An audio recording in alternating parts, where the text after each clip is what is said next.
Բարև ձեզ, այսօր Փաստ Ինֆոյի հյուրը Հայաքվե ազգային քաղաքացիական միավորման անդամ միջազգայնագետ Մենուա Սողոմոնյանն է։ Բարև ձեզ, պարոն Սողոմոնյան։ Շնորհակալ եմ հրավերն ընդունելու համար։ Շնորհակալ եմ, որ հրավիրեք, Լիանա ջան։ Պարոն Սողոմոնյան, վերջին շրջանում աշխարհում կարծեք թե թեժ, այսպես գործընթացներ են տեղի ունենում եւ ամեն ինչ սկսվել է Դոնալդ Թրամփից, որը նախ Վենեսուելայի նախագահին ձերբակալեց, հիմա ցանկանում է Գրենլանդիան գնել, ՆԱՏՕ-ի ինչ-որ կառույցներում է դադարեցնում անդամակցությունը, ընդհանրապես ինչ է անում Դոնալդ Թրամփը աշխարհի հետ եւ աշխարհում։ Այո, շատ հետաքրքիր գործընթացներ են տեղի ունենում, եթե միայն հետազոտողի աչքով նայենք, շատ հետաքրքիր կլիներ, բայց ամբողջ ցավը նրանում է, որ մենք այդ գործընթացների կիզակետում ենք նաև հայտնվել եւ շատ զգուշավոր քաղաքականություն է Հայաստանին անհրաժեշտ այս ամբողջ տակնու վրա անող գործընթացները մեր գլխին չկոտրելու համար։ Այն ինչ որ անում է Թրամփը հին աշխարհակարգի փլուզման եւ նորի դեռևս չձևավորման միջև ընկած ժամանակահատվածի այդ տրամաբանությանն է բնորոշ։ Միջթագավորական ժամանակաշրջան են, այսպես ասում, ինտերրեգնում դարաշրջան են ասում, երբ որ նախկին աշխարհակարգը, որը կոչվում էր լիբերալ աշխարհակարգ, լիբերալ հեգեմոնիայի աշխարհակարգ, փլուզվում է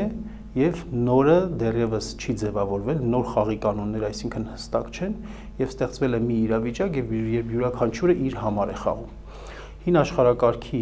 այսինքն որ արդեն ավարտվում է, հա։ Դրա բնորոշ գծերից մեկը միաբևեռությունն էր, միաբևեռության մոմենտումը,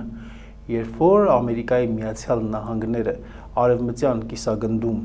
լիարժեք ինքնիշխան էր, իսկ արևելյան կիսագնդում չկար այնպիսի մի այլ տերություն, որը կլիներ այն կարգավիճակի, ինչ որ Ամերիկայի Միացյալ Նահանգները ուներ արևմտյան կիսագնդում։ Եվ նա կարողանում էր դրա շնորհիվ, նաև իր տնտեսական գերակայության շնորհիվ, դոլարի գերակայության շնորհիվ, ինչպես նաև լիբերալ արժեքները վկայակոչելով աշխարհի տարբեր տարածաշրջաններում ոստիկանի դեր կատարելու, գերիշխանի դեր կատարելու այդ ամենի շնորհիվ կարողանում էր հեգեմոնիան պահպանել։ Հիմա իր այդ վիճակին, կարգավիճակին մարտահրավեր են նետված եւ մարտահրավերը նետված է գլխավորապես Չինաստանի կողմից։ Չինաստանի տնտեսական մեծ վերելքը, Չինաստանը իր տնտեսական մեծ վերելքով եւ տեխնոլոգիական առաջընթացով ԱՄՆ-ի տնտեսական ու տեխնոլոգիական հեգեմոնիան վիճարկում է աշխարհի տարբեր տարածաշրջաններում։ Ու այս պարագայում այլևս Ամերիկայի Միացյալ Նահանգները չի կարող իր հեգեմոնիան փորձի պահպանել լիբերալ նորմերի վրա հիմնված արտաքին քաղաքականությամբ։ Իսկ ՆԱՏՕ-ն, եկեք հիշենք, ինչ կառույց էր ՆԱՏՕ-ն։ ՆԱՏՕ-ն Ամերիկայի Միացյալ Նահանգները փորձում էր օգտագործել որպես հենց այդ լիբերալ աշխարհակարգը պահպանելու ռազմականացված, ռազմաքաղաքական խմբավորում։ Հիշենք, որ ՆԱՏՕ-ն դեռ 1949 թվականին ստեղծվել էր կոմունիզմի վտանգը զսպելու համար։ Հետո երբ որ կոմունիզմի վտանգը արդեն չկար, խորհրդային միությունը փլուզված էր, երկբևեռ աշխարհակարգը չկար եւ սկսվել էր ԱՄՆ-ի մոմենտումը միաբևեռության, ՆԱՏՕ-ն վերաիմաստավորվեց Ամերիկայի Միացյալ Նահանգների ռեալիզմի տեսանկյունից եմ ես սա նայում, հա, Ամերիկայի Միացյալ Նահանգների հեգեմոնիան համաշխարհային հարթակ բերելու համար հիմնված հենց լիբերալ աշխարհակարգի պաշտպանության վրա, այսինքն դա պաշտպանելու համար։ Հիմա երբ որ իմաստը չկա լիբերալ աշխարհակարգի պահպանության, կարծես թե ՆԱՏՕ-ի գոյությունը ՆԱՏՕ-ն դարձել է անախրոնիզմ Ամերիկայի Միացյալ Նահանգների համար, այսինքն ինքը այլևս փորձում է ոչ թե այդ ՆԱՏՕ-ով պաշտպանել լիբերալ կարգերը եւ այդ լիբերալ կարգերի պաշտպանության ներքո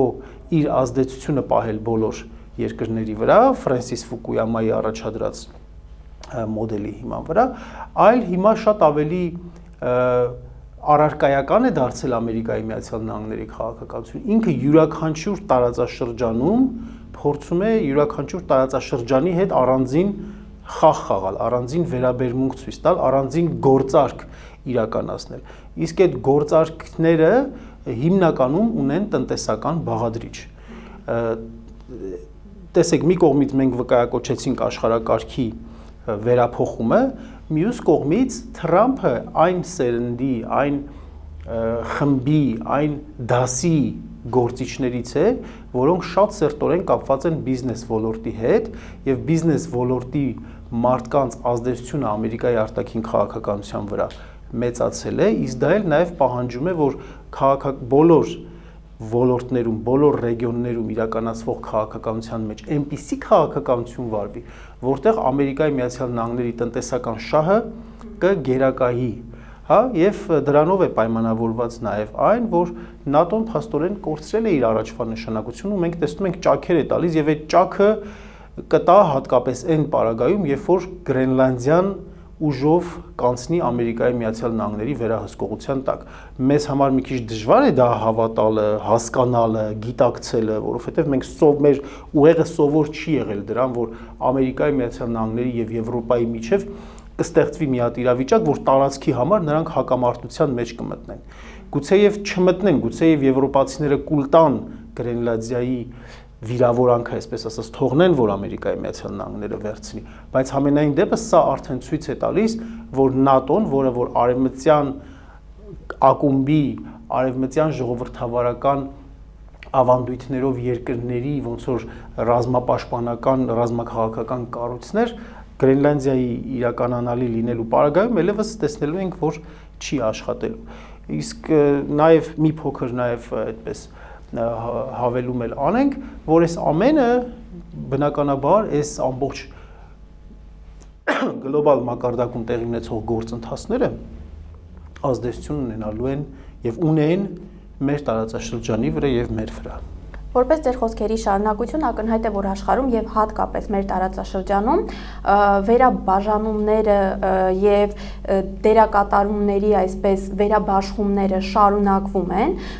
Օրերս էլ Դոնալդ Թրամփը հայտարարեց, որ Կովկասը Պուտինին է պատկանում։ Ընդհանրապես ո՞րն է Հայաստանի տեղն ու դերը այս գործընթացներում։ Անկեղծ ասած, ես չեմ կարողանում հիշել հենց այդ ձևով արտահայտություն, որ Թրամփը անմիջապես այդպես է հայտարարում։ Կարող է ես եմ լրահոսից բաց թողել, բայց ձեր ասածը ընդունում եմ ինչ տեսանկյունից, հասկանալի է ինձ այն տեսանկյունից, որ մասնավորապես Ռուսաստանի գծով նրա խորհրդականն էր Ֆիոնա Հիլլերը վկայակոչել իր զրույցները Թրամփի հետ, որտեղ Թրամփը մոտավորապես այդպիսի մտքեր է արտահայտում, որ Ամերիկայի Միացյալ Նահանգների քաղաքականությունը, արտաքին քաղաքականությունը ընդհանրապես պետք է փոխել, որ տարածաշրջաններում, որ ակնհայտ կա գերիշխան, քաղաքական ազդեցության, նրա քաղաքական ազդեցության տակ գտնվող երկրներ կան, այդտեղ ԱՄՆ-ը շատ մեծ խորքային անելիքներ չունի։ Հիմա գանք ոնց որ ասած այդ Կովկասը պատկանում է Պուտինին այդ արտահայտությանը։ Այդ իմաստով ըստ էության Թրամփը գտնում է, որ Կենտրոնական Ասիան, Հարավային Կովկասը, ինչպես նաև առհասարակ Ռուսաստանի համար այսպես կոչված մերձավոր արտասահմանը, նրա նախկին ԽՍՀՄ հանած մերձբալթիկան շրջանները ազդեցության գոտի են, ուստի այստեղ շատ մեծ ռեսուրս, էներգիա ծախսելու հարկ չունի Ամերիկայի Միացյալ Նահանգները, հաշվի առնելով, որ նրա լրջագույն, կարևորագույն խնդիրը Չինաստանի հետ մրցակցությունն է։ Բայց քանի որ այս տարածաշրջաններում այս կամ այն չափով ուղղակի եւ միջնորդավորված ձևով Ամերիկայի Միացյալ Նահանգները ներկայացված է, ուստի այստեղ ոնց որ Թրամփի այդ արտահայտությունները իմ կարծիքով ցույց են տալիս նրա գործարքի գնալու պատրաստակամությունը, Ռուսաստանի հետ կոնկրետ գործարքի գնալու պատրաստակամությունը, որ ես թողնում եմ քո ազդեցության գոտիներում քո ազդեցությունը մնա, ես պատրաստ եմ ինչ որ կերպ հեռանալու, բայց դրա գինը օրինակ կարող է լինել, որ Ռուսաստանը Չինաստանի հետ չսերտացնի իր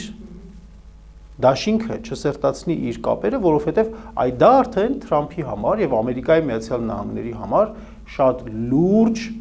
մարտահրավեր կլինի, շատ լուրջ մարտահրավեր կլինի։ Ու հենց սա ի նկատի ունենալով մենք կարող ենք մոտավորապես փորձել հասկանալ, թե ապագայում ինչեր կարող են տեղի ունենալ այս տարածաշրջանում։ Ու թեև հիմա մեր տարածաշրջանում մենք տեսնում ենք Ամերիկայի Միացյալ Նահանգների ակտիվացում, բայց իմ կարծիքով կոնկրետ TRIP-ի ձևաչափով ակտիվացում, իմ կարծիքով այսպիսի ակտիվացումը եւ TRIP-ի առաջ մղումը կարող է գիտեք ինչ լինել, կարող է լինել հետևյալը, որ մեր տարածաշրջանում հարավային Կովկասում լրացուցիչ լծակ է թողնում Ամերիկայի Միացյալ Նահանգները, որպեսզի հետո կարողանա նա իր հեռացումը, այսպես ասենք, ավելի թանկ վաճառի Ռուսաստանին։ Այսինքն ռուսների եւ չինացիների կապը կտրելու համար մի քանի տեղեր ցույց տա, ասիայի այստեղ ես ներկա եմ, այստեղ ես ներկա եմ, այստեղ ես ներկա եմ, ես կարող եմ այստեղից այս տարածքներից հեռանալ, բայց որ դու Չինաստանի հետ քո կապերը չզարգացնես։ Այս իմաստը, բայց բացի դրանից նաև ինչ որ անում է, նաև տնտեսական իմաստ էլ ունի, մասնավորապես օրինակ տեսեք Ուկրաինայի հարցում ակնհայտ Թրամփը ի ցույց է դնում ռուս բանը ժարգոնային ասում են գայկաները մի քիչ թուլացնելու, լծակները թուլացնելու մտադրությունը ցույց է դնում, ասում է ոնց որ կարող եմ ես հետ քայլ անել Ուկրաինայից, բայց իհարկե փոխարենը ուկրաինացիներից պահանջելով մետաղները, նրա ընդերքը պահանջելով իհարկե։ Հակառակ պարագայում կշարունակվի հակամարտությունը, որը ակնհայտ է, որ Ուկրաինայի օգտին չի դասավորվում, Ուկրաինայի համար նպաստավոր ձևով չի դասավորվում։ Թրիփի կապակցությամբ, երբ որ մասնավորապես նայում ենք այս վերջին թրիփի հետ կապված վերջին նախագիծը, թրիփ նախագծի հետ կապված իրագործման այդ հայտարարությունը Միրզոյանի եւ Ռուբիոյի միջև ստորագրված, այնտեղ երբ որ բառերին փորձում ենք մի փոքր այդպես կոնտենտ անալիզ անել եւ գտնել Ամերիկայի Միացյալ Նահանգների համար տնտեսական հետաքրքրություն,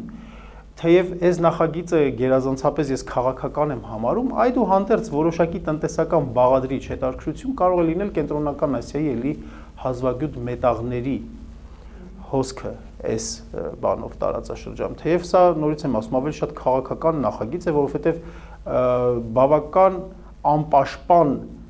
չերաշխավորված պաշտպանությամբ տարածքով է անցնելու Իրանի քթի տակ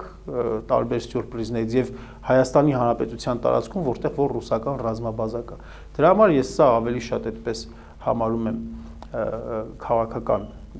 գործարք, բայց որն է ամբողջ խնդրեմը մեզ համար, որ մենք գնում ենք, մտնում ենք այդպիսի քաղաքական գործարքների մեջ, գործարքներ, որոնք կառուցվում են տարբեր տերությունների, խոշոր խաղացողների, շահերի հակադրությունների վրա։ Իսկ այս պարագայում Հայաստանը օրինակ մանևրելու հնարավորություն ունի կամ կունենա, թե ոչ։ Իհարկե դժվարանում են մանևրելու հնարավորությունները, որքան փոխվում է աշխարհակարգը եւ կանոնները նոր դեռևս հաստատված չեն եւ որքան կոշտանում են հարաբերությունները, ինչ է այնքան Հայաստանի ճկուն քաղաքականություն վարելու հնարավորություններն էլ են քչանում, սա օբյեկտիվորեն տեղի է ունենում հիմա աշխարհում ուժի իրավունքի վերադարձ, ուժն է ծնում իրավունքի վերադարձ, միջազգային ինստիտուտները մենք արդեն տեսանք, որ ՆԱՏՕ-ն կարծես թե ճեղքվածք է տալիս, ՄԱԿ-ի անվտանգության խորհուրդը չի աշխատում, առևտրի համաշխարհային կազմակերպությունը նորմալ չի գործում, որովհետև բոլորը բոլորի դեմ պատժամիջոցներ են կիրառում, էլ կարծես թե այսինքն միջազգային իրավունքը ավելի ու ավելի է կորցնում իր ազդեցությունը, մանավանդ մեր տարածաշրջանում այն կարելի է ասել մահացել է ընդհանրապես, որպես վկայություն 150,000 բռնագաղթված մեր հայրենակիցներն են եւ բռնագաղթեցնող բռնապետական վարչակարգի հետ Ադրբեջանի Արևմուտքը պահպանում է շատ նորմալ հարաբերություններ, պահպանում եւ զարգացնում է շատ նորմալ հարաբերություններ։ Սա ցույց է տալիս, որ միջազգային իրավունքը մեր տարածաշրջանում մահացել է կամ որ ՄԱԿ-ի միջազգային դատարանի որոշումը Ադրբեջանի կողմից չի կատարվում, դա եւս ցույց է տալիս։ Այսպիսի դեպքերում, երբ որ նաեւ անվտանգային վակուում է ձևավորվում ու անվտանգային վակուումը նոր ուժեր են փորձում իրենցով լցնել եւ Հայաստանի պարագայում, մեր տարածաշրջանի պարագայում Ռուսաստանն է ժամանակավորապես հեռացել եւ Թուրքիան է իրենով լցնում այս վակուումը, մեզ համար այո, շատ ավելի մենք խոցելի վիճակներում ենք հայտնվում որպես փոքր պետություն ու փոքր պետություններին այդ դեպքում ոնց որ քաղաքականության մենյու գոյություն ունի, ինչպիսի քաղաքականություն պետք է վարեն, ինչպիսի ռազմավարություններ պետք է իրականացնեն։ Դրանցից մեկը արտաքին քաղաքականության դիվերսիֆիկացիոնն է, երբ որ ակնհայտորեն որևէ մի տերությունից, մի ուժային կենտրոնից կախվածությունը այլևս փորձում են ոնց որ դիվերսիֆիկացնել, բազմազանեցնել, փոխարինել այլ պետությունների հետ, այլ կենտրոնների հետ հարաբերություններով, բայց այնպիսի հարաբերություններով, որոնք փող բացառող չլինեն, այսինքն այդ նախկին դաշնակցի հետ, հա, նախկին դաշնակցին լրջորեն չվնասեն այն աստիճանի, որ նա նախկին դաշնակցից վերածվի թշնամու։ Այս տրամաբանությունն է պետք հաշվի առնել։ Հիմա Հայաստանի իշխանությունների վարածը հենց այդ ցավոք սրտի այդ տրամաբանությամբ է գնում։ Անընդհատ խոսույթի մեջ շեշտադրումները KGB-ի գործակալ Հայաստանի նկատմամբ ինչ որ այդպես կախվածություն, Հայաստանը գուբերնիա, այս շեշտադրումները անընդհատ սրանք լավ բանի մասին չեն խոսում։ Սա ճիշտ արտաքին քաղաքականություն չէ, սա բալանսավորված եւ բալանսավորման արտաքին քաղաքականություն չէ, ինչպես որ իրենք սիրում են հաճախ ասել։ Երկրորդը, որ այդ դիվերսիֆիկացումից պետք է անվտանգային հստակ օգուտներ մենք կարողանանք տեսնել։ Մենք օրինակ պետք է կարողանանք շատ հստակ տեսնել, հասարակ քաղաքացին նույնիսկ պետք է դա զգար իր մաշկի վրա, որ օրինակ ասենք Ֆրանսիայի, Հունաստանի, Հնդկաստանի հետ ռազմական պաշտպանական ոլորտում համագործակցությունից մենք ինչպես ենք բարելավում, բարձրացնում մեր անվտանգային վիճակը, բայց երբ որ այս հարցի կողքին մենք դնում ենք, նայում ենք, տեսնում ենք, որ մեր բյուջեն է, ռազմական բյուջեն է կրճատվում, ապա այստեղ մենք տեսնում ենք, որ այդ արտաքին քաղաքականության դիվերսիֆիկացումը տեղի չի ունենում։ Երրորդ ռազմավարական այսպես ուղղությունն է նիշային դիվանագիտությունը, որ պետությունը, փոքր պետությունը պետք է դառնա թեկուզ հակամարտողների համար կենսական նշանակություն ունեցող մի վայրի, մի տարածաշրջանի, դրան ուղղված միայն մի հայտարարություն ենք տեսնում, խաղաղության խաչմերուկ կոչվող հայտարարությունն ենք տեսնում, որի իրականացման պայմաններ չկա, ընդհակառակը, ոչ թե խաղաղության խաչմերուկ է Հայաստանը դառնում, այլ բախումների իր վրա բախումներ հրավիրող քաղաքականություն է իրականացնում, որի դրսևորումները մենք սկսել ենք արդեն նկատել, տեսնել։ Տեսեք, եւ այս ամենով հանդերձ Հայաստանը պատրաստվում է 2026 թվականի խորհրդարանական ընտրություններին, ակնհայտ է, որ իշխանությունները կարծեք թե չհայտարարված, բայց քարոզարշավ են իրականացնում, ինչ է անում ընդդիմությունը։ Իշխանությունները վաղուց են իրենց քարոզարշավը սկսել եւ նրանք շատ լծակներ ունեն, շատ կարողություններ ունեն պետական ռեսուրսները օգտագործելու համար։ Ինչ է անում ընդդիմությունը, այո, ընդդիմությունը ակնհայտ ուշացրել է, ուշ է սկսել իր հակընդդեմ գործողությունները, ընդդիմությունը մեկ միասնական ուրեմն այսպես դիմագիծ չունեցող ընդդիմություն է Հայաստանի Հանրապետությունում եւ վերջին շրջանի իրադարձությունները ցույց են տալիս, որ կարծես թե ժողովրդի մեջ գնալով հաղթահարվում է այդ նախկիններ ներկաներ դիխոտոմիան, ընդդիմադիր դաշտում նոր շունչ, նոր լիցք է մտցրել մեր ձևով շարժումը, որը սակայն ի սկզբանե կար այդպիսի ընկալում եւ ակնկալիք, որ կոնսոլիդացնող, հատկապես արտախորհրդարանական ոլորտի կոնսոլիդացնող, միախմբող հարթակ կհանդիսանար, բայց ինչպես տեսնում ենք, գնում է պարզապես նոր ուժի, նոր քաղաքական կուսակցություն ստեղծելու ճանապարհով։ Ինքս ավելի քիչ արդյունավետ եմ համարում այս իշխանությունների դեմ պայքարի հարցում այս երկրորդ տակտիկան, հա, որ ստեղծել նոր ուժ, սեփական ուժ, այդ ուժն էլ իր հիմնական ձայները կամ ձայների չեմ ասում մեծ մասը, լավ, մի մասը տանելու է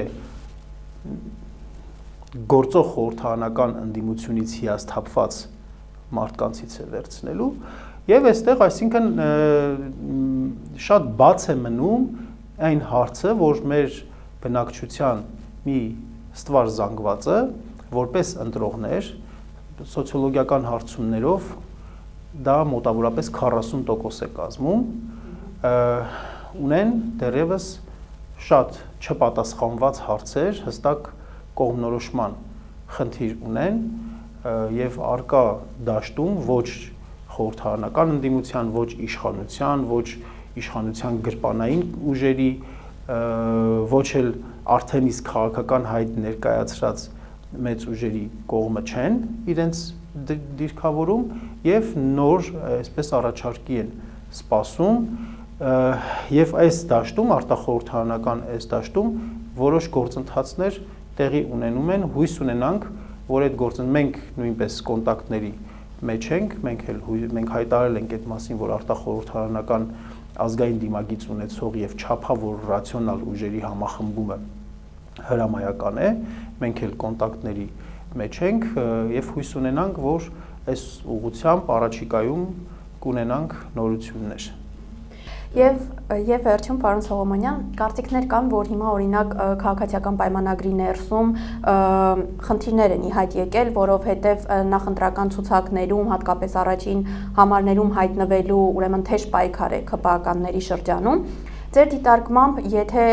իրապես խնդիրներ կան եւ պայքար են ընթանում առաջին համարի կամ ընդհանրապես ցուցակում հայտնվելու համար, կարող է սա արդյոք ազդել քաղաքացիական պայմանագրի վրա, կարող են ճաքեր առաջանալ, որոնք էլ կօգնեն ընդդիմությանը, օրինակ, հաղթանակ տանել իշխանությունների նկատմամբ։ Ընդդիմության խնդիրը լինելու է ամեն ինչ անել այդ հաղթանակը մոտեցնելու համար, այո։ Մեր գլխավոր նպատակը այս տարվա մեջ 2026-ը քաղաքական տարի է, ընտրական տարի է, անելն է ամեն ինչ, որպեսզի իշխանությունը չհաղթի։ Սա մեր կարևորագույն նպատակն է, մեր նվազագույն նպատակը, նվազագույն, որին որ հասնելը ես կարծում եմ, որ 99%-ով հնարավոր է։ Մինիմում ծրագիրը, այսինքն մեզ համար ամենավատատեսական սցենարով էլ եթե անգամ իրադարձությունները զարգանան ընտրական գործընթացները թույլ չտալ, որ Փաշինյանը ունենա սահմանադրական մեծամասնություն պարլամենտում, որ չկարողանա իր ուզած մարդուն նախագահ նշանակի, դատախազ նշանակի, պետական մարմինների, անկախ մարմինների ղեկավար նշանակի, սա թույլ չտալն է։ Հիմա կոնկրետ քաղաքացիական պայմանագիր կուսակցության ներսում, այո, այդ ամենը տեղի է ունենում, նրանք էլ են հասկանում, որ իրենք էլ առաջվանը չեն, մեղմ ասած, էլ առաջվանը չեն եւ ավելի քիչ տեղեր են ունենալու պարլամենտում, ավելի քիչ իշխանական լծակներ են ունենալու պարլամենտում եւ անգամ եթե ինչ-որ մի ձևով, մի հրաշքով միայնակ կամ ինչ-որ գրպանային ուժի հետ միասին կոալիցիա կազմելով մտնեն պարլամենտ, իրենք արագ մաշվելու են, շատ արագ մաշվելու են։ Այս ամբողջը նրանք գիտակցելով, նրանցից յուրաքանչյուրը, որ այս շրջանում լիուլի օգտվել է, որոնք որ այս շրջանում լիուլի օգտվել են բարիքներից եւ հաշվետու չեն եղել հասարակությանը իրենց արած որևէ լավ գործի մասին, որովհետեւ ոչ մի լավ գործ էլ չեն արել բնականաբար, այս պարագայում նրանց մեջ շայո քաղաքական երաշխիքների համար մրցակցություն է սրվել է եւ որը ընդունում է այդպիսի դրսևորումներ, որ ինչ-որ մարդիկ են ցուցակներից դուրս մնում եւ այլն։ Հետևենք իրադարձությունների զարգացմանը, բայց այստեղ ոչ միայն հետևենք, այլ մենք պետք է ասենք հետեւյալը, որ ընդունելի չէ այն մտածողությունը, որ Փաշինյանին հնարավոր չէ ընտրություններով հանել, որովհետեւ այսպիսի մտածողություն կա եւ այդպիսի մտածողության հիմքեր էլ կան, չի կարելի ասել, որ ընդհանրապես հիմք չկա, կան այո այդպիսի հիմքեր, բայց եթե առաջնորդվենք զուտ այդ մտածողությամբ, դա բերելու է пассив ընտրական վարքագծի, իսկ пассив ընտրական վարքագիծը այն է, ինչ որ ցանկանում է Փաշինյանը, որպեսզի քիչ լինեն ընտրություններին մասնակցող քաղաքացիները եւ այդ քիչ լինելու մեջ իրեն ընտրողների տեսակարար կշիռը շատ է լինելու։ Եթե մենք կարողանանք անել այնպես, որ ընտրական իրավունք ունեցող մեր քաղաքացիների եւ Հայաստանում մշտապես բնակվող քաղաքացիների առնվազը, եթե 70%-անոց օրինակ շատ լավ կլինի իհարկե, մասնակցություն լինի,